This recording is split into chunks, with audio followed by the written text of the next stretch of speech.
Sa recipe ito ay gagamit lang tayo ng all-purpose flour, then cornstarch, then milk powder, tapos sugar, then salt, at saka yeast. So halo-haloin lang natin mga kakusina. Itong ginagawa ko ay tansyahan lang ito mga kakusina dahil ako lang naman ang kakain ito. So lagyan natin unti-unti ng 1 cup na warm water, then i-mix-mix lang natin. Ayan, hanggang na maganyan na yung texture ng ating butter. So hindi siya matigas, hindi rin siya super lambot. So after nyan, i-cover lang natin siya ng plastic wrap, then i-rest lang natin ng 30 minutes. Ayan.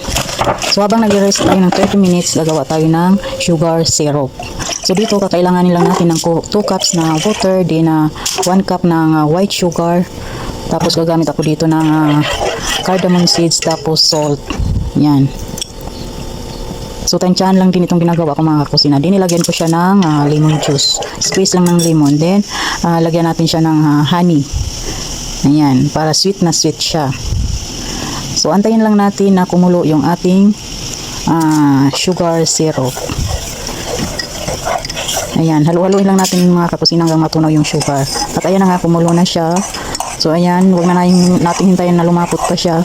So ayan, ready na yan mga kakusina. Isalin na natin sa ating lalagyanan, then sit aside natin. Ayan, ganyan na yung ano niya. Tanggalin natin yung ating cardamom seeds. So ayan, balik tayo sa ating dough na pinarest. Ayan na siya, dumubol size na siya mga kakusina. I-mix-mix ko lang yan ng mabuti din. Ayan, di ang ganyan, ang ganda ng tubo niya mga kakusina, diba? So after natin yan ma-mix-mix yan, ayan, mag-umpisa na tayo yan mag-prito. So at ayan na nga mga kakusina, hindi ko na nakuha na ng video kasi sobrang lagkit ng aking kanang kamay. So ayan na yung ano na form natin na pabilog-bilog, ayan na siya, o diba? Ang ganda niya tingnan. Hanguin lang natin hanggang na mag-golden brown, ganyan itsura niya. Ang ganda ng kulay. At ayan na nga. So habang mainit-init pa siya, ilagay na natin siya sa ating sugar syrup. Ayan. Di ba? Ang sarap yan mga kakusina. Ito lagi ang natitikman ko pag Ramadan. Yan. Ito lagi ang binibigay ng anak ng apo ng alaga ko. Binibigyan niya ako lagi nito.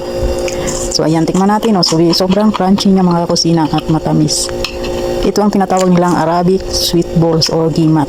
So at ayan lang mga kakusina. Thank you for watching.